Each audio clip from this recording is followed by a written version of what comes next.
men never picked a woman that did so much for them. So if you ever find yourself in a situation where you didn't build this man up, help him with his resume, help him get a job, help him build a business, help him flip his money, help him when he didn't have no credit, help him raise his children on some you wasn't nobody before I met you type of thing, thinking that you're going to get a return on your investment, or somehow this man's going to be indebted to you and do right by you because you helped him with all his...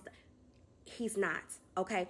This is the same man that will go and find a woman who's not doing half of the things that you're doing and give her the sun, the moon, and the stars because she makes him feel like a man. It's just what it is. He didn't ask you to do all of that.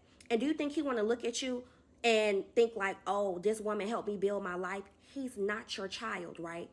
It just never works out like that. So do me a favor and save your time, your money, okay, and all of your energy, because it just never rolls around like that, baby. Either he's going to be like, thank you, peace out, or he's going to be like, I didn't ask you to do all of that.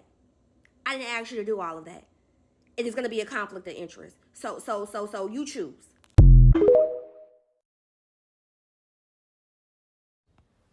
So let's talk about the selfless wife, right?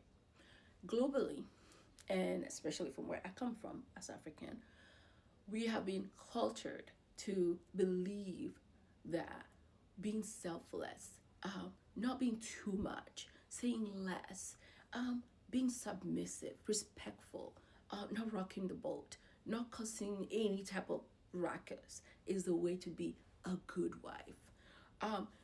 Many men are also cultured to believe in the patriarchy. There's a lot of misogyny that goes on, the belief that women are object to be used for satisfaction, to be used for sex, to be selfish and controlling, to control the finances and affair, to be the head of the household at any cost, even if it's causing a lot of turmoil, even if it's causing a lot of heartache and sadness to the partner or to the children, even if it's to the detriment of the relationship.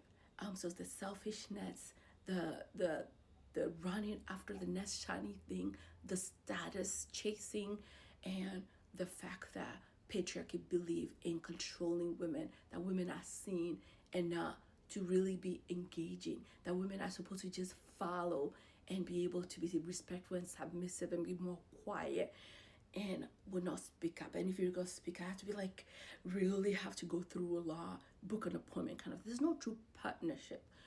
So I'm to say, if you go being in marriage, if you already find yourself there, be able to find ways to advocate for yourself, because that's what a lot of these men have grown up to observe.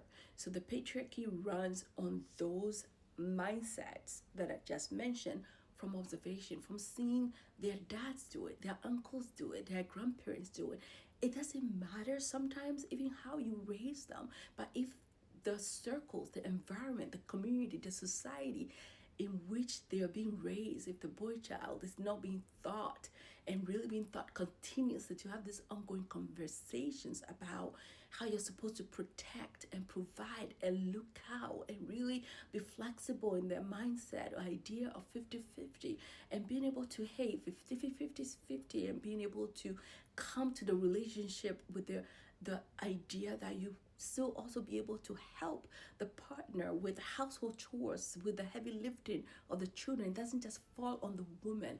It's a skill. So when they were single, they were doing it. So they should be able to do it even when they are married or in a committed relationship. So that whole burden doesn't become heavy on the woman. So then the woman who's being selfless and being sacrificial, so to speak, they still have that mindset. And you have a partner who embraces the red pill mindset, who embraces the patriarchy, who is very misogynistic, and you are also trying to be that selfless wife. By the time you realize, and this man run off, leave you, detach, abandon you, neglect you, and the truth, which a lot of times happen. This is why I see many clients come to me with these same issues, is that you have to go in there decentering man and centering yourself, looking out for yourself, your career, your skill set, your future, your finances, making sure you're bringing people into play if you cannot get a resolution on your own while you're in it. to bring people to the table to help you bring some resolution, especially when it comes to financial safeguard that. This story that I hope be able to stitch to this video of this lady who, after 27 years of being married, finally getting married, divorced because the man left and went to be with another woman, cheated and left, and she found out. And he controls all the finances, as in many cases, and she's finding herself with zero financial support. And many a man will really destroy you as a woman, destroy the life and the future of your children financially. If you allow that to be the case, you're not advocating for yourself, you're not saving anything, you're not running your career, especially women who choose to stay home because the husband told them they need to stay home and be homemakers, and you acclimate to that. You sit and not allow yourself to have a secure source of income, even you're a stay-at-home mom, or if you're working part-time, and really to safeguard something in savings, something for you, for your future, for your children. If something should change, something should happen, you can still be able to provide basic needs for yourself and your children. These are the dynamics that really can impact so many aspects of people's lives, including future lives. How the children going to survive through life, through college, and secure a better future for themselves. This is how generational traumas can perpetuate, because financial abuse is real, and financial trauma can lead to many other traumas, including people getting into really legal troubles, people getting into health troubles because you can't afford the healthiest meals. You end up having to settle for, you know what I mean, you know where I'm going with that. So there's a huge research surrounding this. Make sure you're advocating for yourself. Make sure you're centering yourself and decentering. Make sure you work around your mindset around being selfless and being perceived as a good wife, and secure your current situation and secure your future and the future of your children by ensuring that you can courageously and fearlessly bring people to the table. But if it's not resolved, don't wait until 27 years, 30 years for you to jump out and have to start afresh. But if that's the case, you still have done so courageously, and you can still go back to start from scratch rather than stay in a toxic relationship, a relationship that can literally unalive you. Sending you so much love.